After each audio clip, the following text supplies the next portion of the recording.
Living from the Heart. I am your guest, Tina Thrussell, light dancer, co-founder of Best You Can Be, and messenger of the Shin, the Way of the Heart. The Way of the Heart is living with compassion and love and kindness for yourself first, so that you're full. And from that overflowing fullness, you can actually emanate that love, kindness, and compassion into the world. And I invite you to receive a complimentary subscription of Heart and Mind Matters. You'll see the information scrolling at the bottom. But without wanting to keep you waiting too long, I want to tell you about my guest today, whom I'm delighted to have on the show. Lana McAra is an award-winning author and ghostwriter of more than 30 books, and she is a spiritual advisor who helps people return to that place of healthy mind, body, spirit, and kind of reverse the aging process, which is really interesting. And I'm delighted to talk with her about her journeys in following her heart and where that's taken her and how that's taken her to this place. But again, I'll just draw your attention that if you go to BEST, the letter U, CAN, the letter B.ca, you can subscribe there to receive a complimentary subscription to Heart and Mind Matters every other Tuesday, an inspirational article, a YouTube video, a quote of the week, and a general uplift to get you through your week. But without further ado, I would now like to introduce you to none other than Lana McAra. Tina. Oh, am I here? Yeah. Thank you, Tina. Thank you. We had such a blessed conversation a couple weeks ago. Yeah. Yeah, we did. It was the first time, and I'm going to just do a special shout out to Asma because she introduced us. She and I, she was on my show. We'd had an amazing connection prior to the show. And she said, I think you'd really like Lana. I think the two of you would get along really well. And so, yeah, we had a great conversation, just chatting about where we've been and where we're headed. And where you've been is interesting. And you're coming to this place of, oh, I didn't even mention that you're the co-host of the radio show. Now video show, radio show. TV show. TV show. There you go. TV show. Now it's my turn on Awake TV. Of course, it's Awake TV. Hello.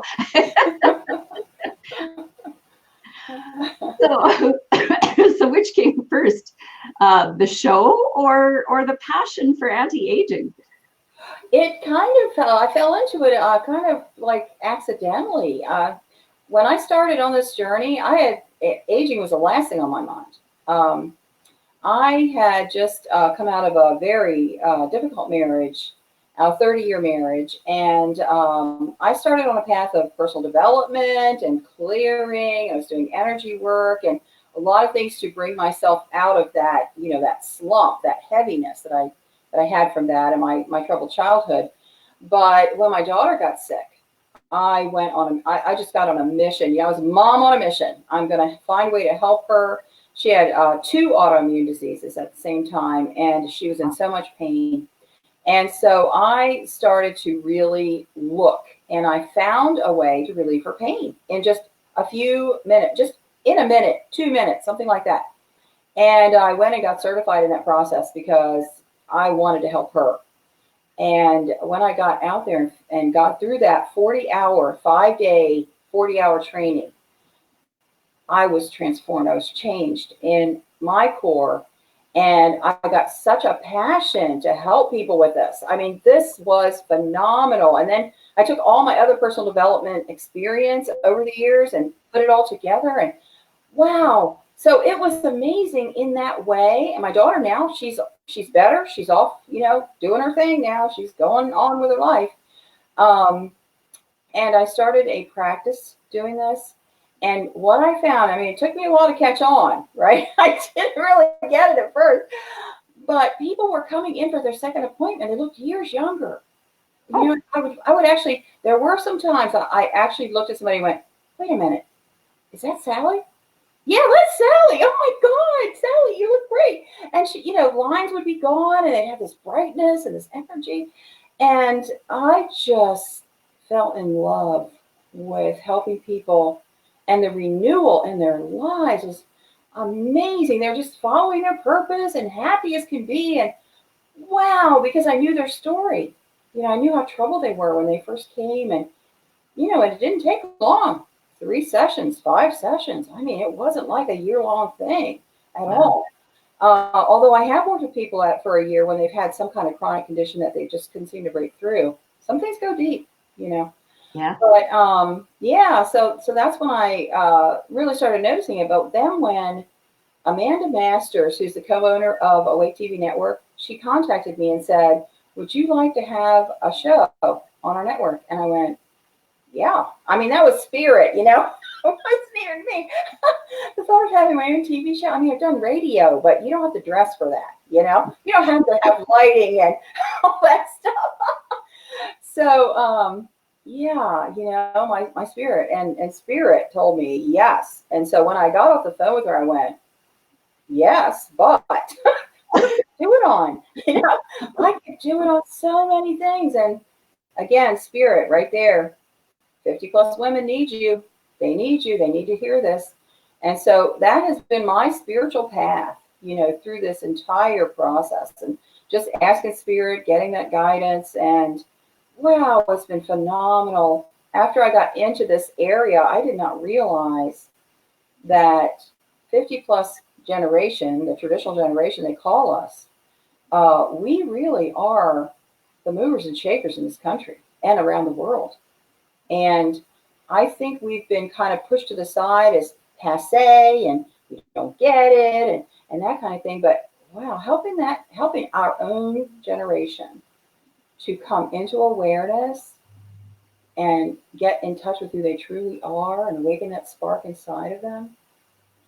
There's so much available, so much potential for the world to raise the vibration of the planet through that process. And we are open to it now that we weren't before. Yeah. I heard Marianne Williamson speak not that long ago, and she talked about how that age of 50, it's like traditionally the media is like, okay, that's it, you're done, you're has been, it's downhill from there. And she's like, no, this is just beginning. This is a whole new phase. This is when we can tap into our wisdom and all of that knowledge that we've been acquiring. And as you said, this is the time when we can change the world. And I really admire that woman. And she was bringing that message forward years ago.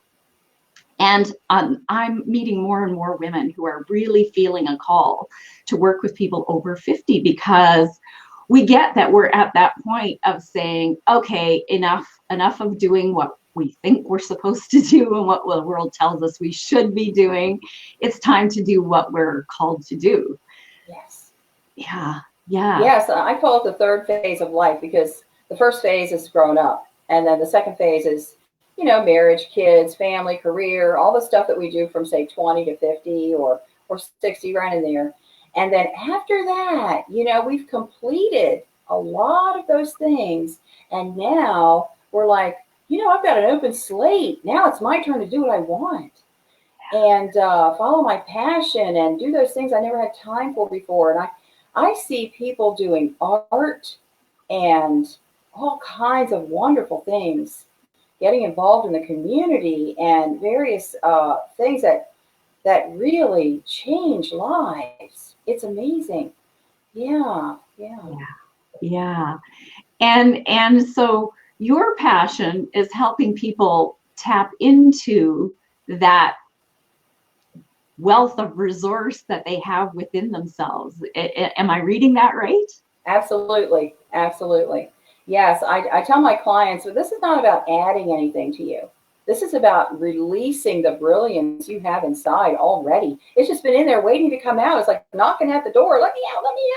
And we have all these cultural restrictions and family things and all that, and we kind of hide for a while. But you know what? When you get to this age and beyond, forget about that. It's my turn to do what I want. I'm going to say what I want. Isn't it amazing? I just get such a kick out of older women especially, who have no filter.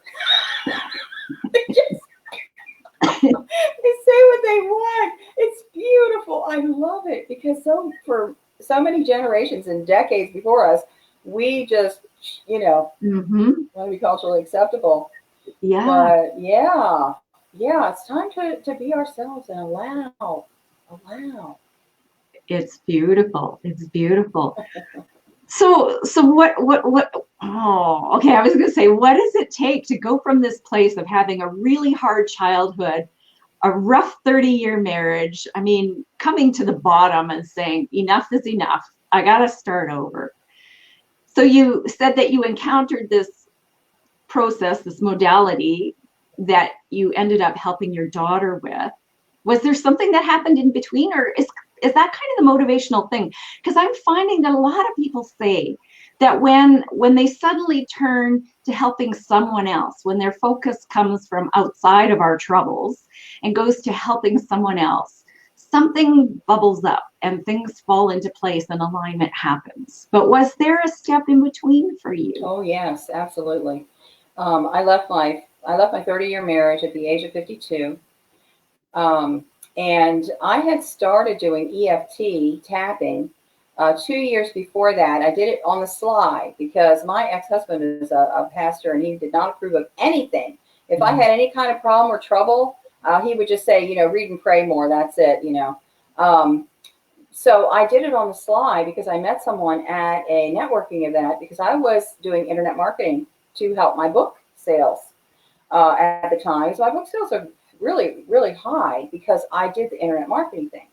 And I sat next to this gal at this event and she said, I just learned, got certified in EFT tapping, and would you be okay? She was so fresh-faced and so excited, And she said, would you mind if I spend some time with you, because I need a certain number of hours to get my, my certification completed.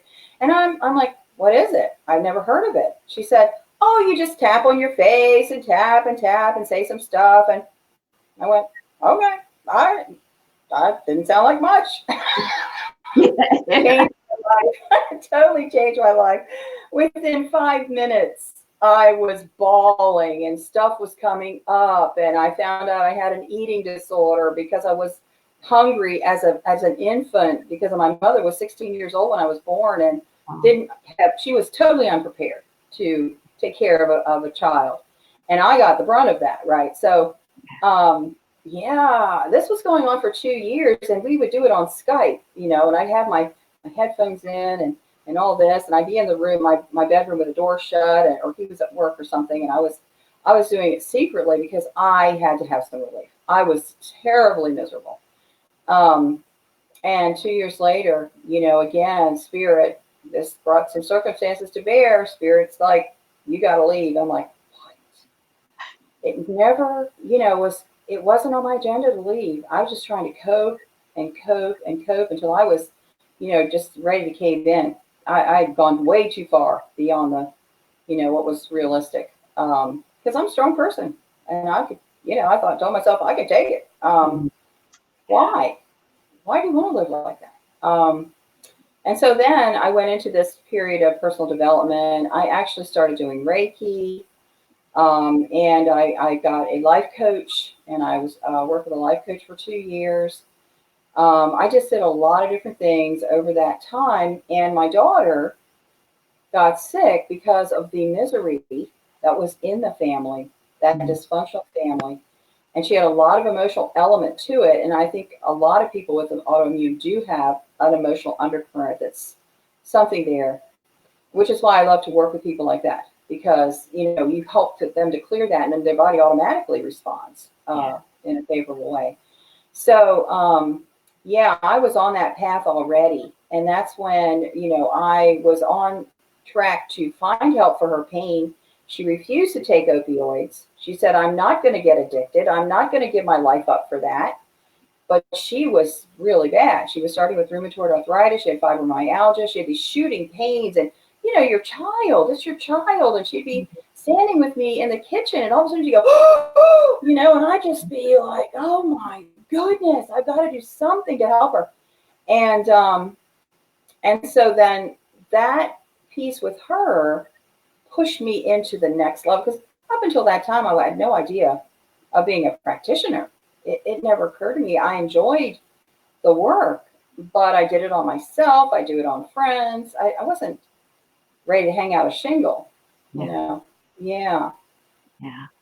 Yeah. Wow. And then there it was, spirit guiding. So how do you hear the voice of spirit? How do you, that's a question a lot of people ask. How do I know what's a real message from the source and what's just stories I'm telling myself in my head? Well, one thing, it's insistent. It's not like maybe I should. It's like a calling, like something that, you know, you feel it. It's strong, but it's gentle. It's gentle and strong. Spirit is not dominating ever. And we always have free will to say yes or no in that moment. But in 2016, I spent the entire year practicing listening. I had got myself into a situation, and this is one of the things that I found. A traumatized mind makes traumatized decisions. And you know, that rush to judgment, that quick decision, that gets us in trouble a lot of times. And I was traumatized from birth, all through my life, 50 years of trauma after trauma after trauma.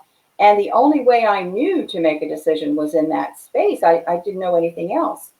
And so when I got to 2016, it was right around New Year's. It was right around that time. And I forget what the bad decision was that I had done, but I got myself in some kind of a situation.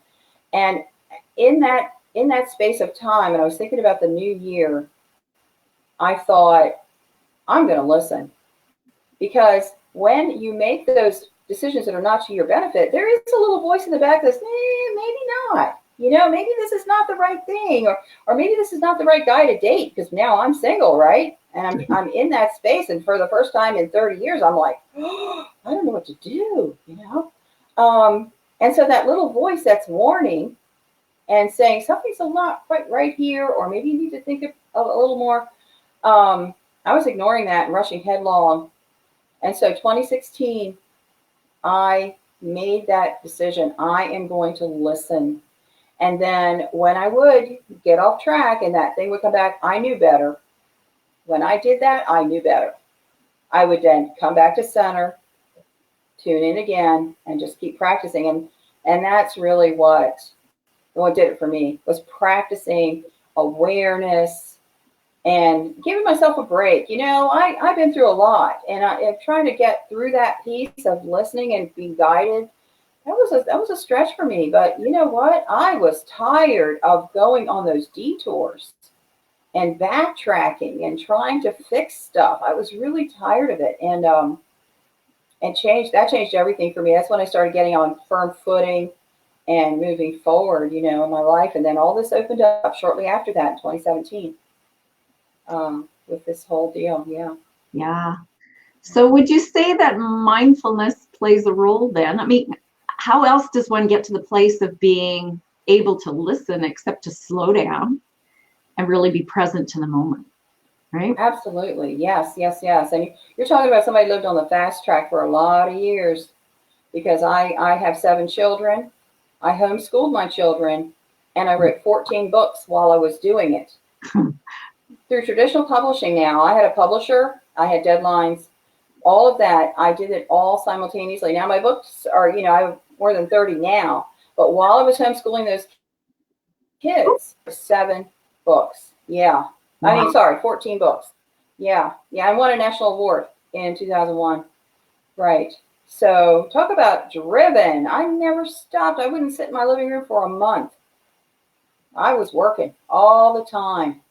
Yeah, constantly. But you know what? I was doing it as an escape from the miserable life that I had going on in here. Yeah. there's a difference between putting in those kinds of hours and having that kind of drive when it's something that is a passion that drives you, as compared to, like you say, an escape, a way to just remove yourself from everything else that's going on, to lose yourself in something. Lose yourself, I think, is a good turn of phrase for that, because I didn't want to think, I didn't want to feel, I just kept going, and I'd fall into bed exhausted, roll out exhausted, and if I had a day that was slow, I'd find something to fill it up. I'd get a cleaning project or something, so I could be on that train constantly pushing, and getting off. That was another step. It wasn't instant. That didn't happen in 2016. That was a little bit later, but wow, now I feel so happy to sit with my tea, look out the window, watch a squirrel go up the tree. It's amazing. Yeah, giving ourselves the grace of that time to slow down and just appreciate. I remember, oh golly, probably more than 10 years ago anyway, we being my husband and I, my business partner and life partner, Neil Thrussell, and I were involved in a lot of personal development work, some spiritual growth work. And I remember we had one teacher who was really adamant that we had to meditate. We had to sit quietly every day. And I was in that place that you're describing of like, go, go, go, gotta fill every minute. And I was like, no, that's wrong. Have you ever noticed that it's men who say you got to sit and meditate? It's men who say you got to be silent. It's the woman's way to be flowing. And, we move when we meditate. We dance, we color, we do all of those things. And I was right. We do need to do all of those things. And all of those things are a transition to come to the place of being able to sit quietly. Because honestly, I don't think I really started to feel the essence of who I am, that divine love light energy that is within all of us, every one of us. Some of us just don't see it or feel it because we're so busy losing ourselves in doing things. Mm-hmm. It wasn't until I started the practice of sitting regularly. Like, if I don't sit every day, I feel it. I'm ungrounded, I'm flighty, I'm having a challenge making decisions. I was going to say making bad decisions. Well, that's assuming I can make a decision at all. I get it. Yeah. So it's brilliant to come to that place. Yes, and my life is not. It's not like I don't have anything to do. I've got a lot going on right now, but it doesn't really. It's a law of diminishing returns.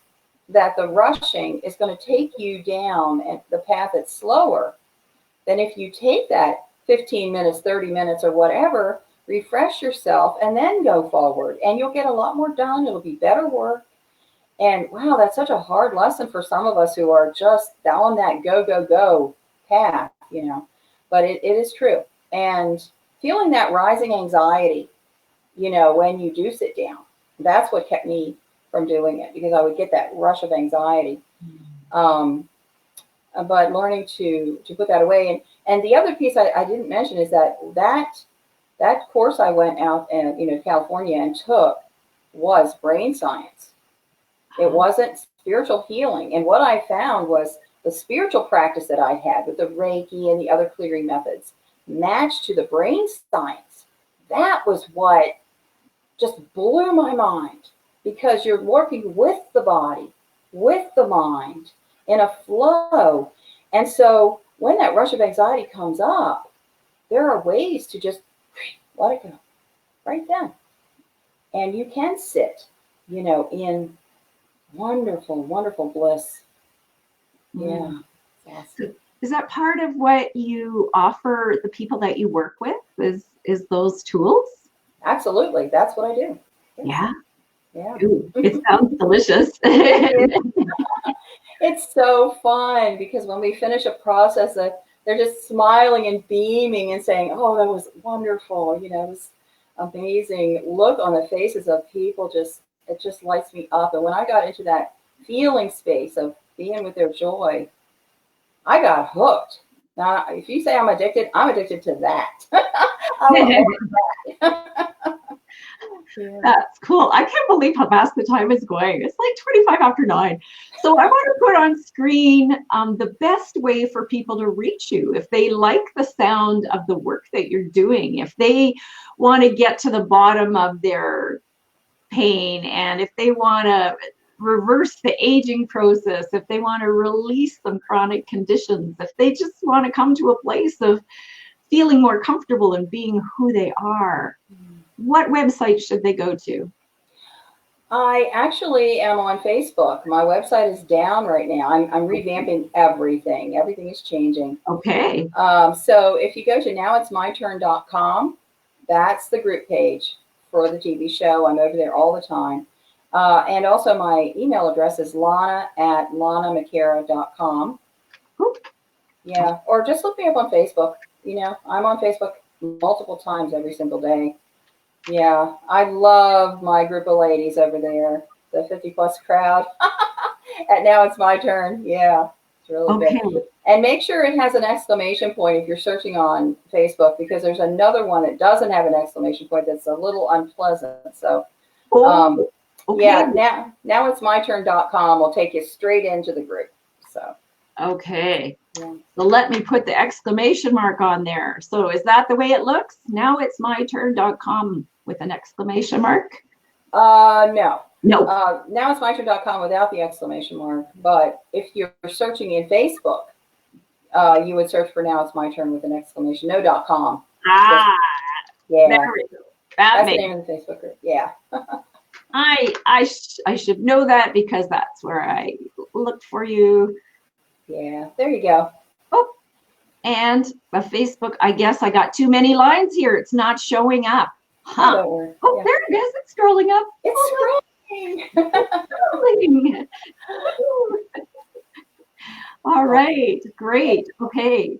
Well, yes. So I highly encourage our viewers that, if you want to experience some of Lana's beautiful energy for yourself, you want to work directly with her, reach out to her through these ways. If you had one message that you could deliver to our viewers, Lana, what would you want them to take away from today? Who put you on the spot? Oh boy, but what's coming up right now, I think what Spirit is telling me right now is you are perfect just the way you are. Just let that person come out. Just let that person show up. And you will be so happy, so filled with joy. Nice. Yeah. And that's one that's hard for people to buy into, that I'm perfect as I am. Because we as human beings are judgment machines. And we're always looking at our flaws and our failings. And I think that's where that going within and becoming quiet and slow allows you to see the perfection that's underneath all of those flaws. Yeah, absolutely. It's wonderful to feel I'm enough. I'm perfect just like I am, and feel the joy that just wells up. It's so beautiful to feel that. Yeah, just have to give yourself permission to do it. Beautiful. And ultimately, my ultimate goal behind the Shin is that people feel that joy of being who they are, that joy of living a fulfilling life that says, yeah, I deserve this. I deserve a good life. Yeah. Absolutely, we do. Yes. And it's so, I was going to say, it's so delightful to share airtime with people like yourself who also feel that way and have real tools to offer people to help them get to that space. Thank you, Tina, for having me today. This has been such a joy. Thank you. Oh, thank you for taking the time out of your really full life to be here on the show with us and share with our viewers. So thank you, Lana McAra. Again, folks, here are the ways to reach Lana. And I invite you to tune in next week when Lori Seymour will be on the show. So until then, I say ciao for now. Create for yourself a beautiful week. And thank you again, Lana.